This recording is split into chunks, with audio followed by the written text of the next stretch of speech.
Hey guys, what's up? This is my 97 Mitsubishi Eclipse GSX. I just finished putting it together, doing a 6-bolt swap. But I got a couple problems here.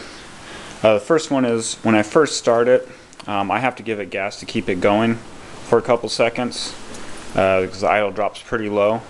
But after that, the idle will be about 800, and then while driving, it progressively builds up to about 2,000. So I'm not quite sure about that. I guess I've read a bit it might be a boost leak. I don't have a boost leak test, so I haven't done that yet.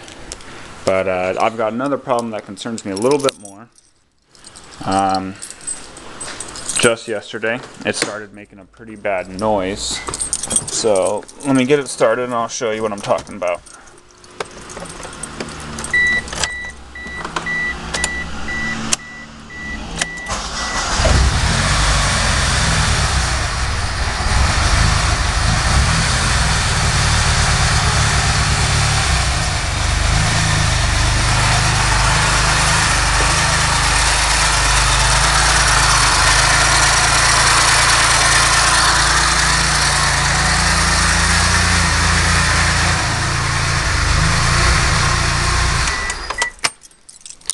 Yeah, I don't want to run that for long at all.